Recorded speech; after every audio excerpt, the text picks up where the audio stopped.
ربنا لا تؤاخذنا إن نسينا أو أخطأنا ربنا ولا تحمل علينا إصرا كما حملته على الذين من قبلنا ربنا ولا تحملنا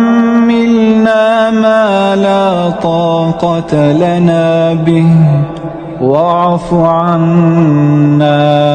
واغفر لنا وارحمنا أنت مولانا فانصرنا على القوم الكافرين. آمن الرسول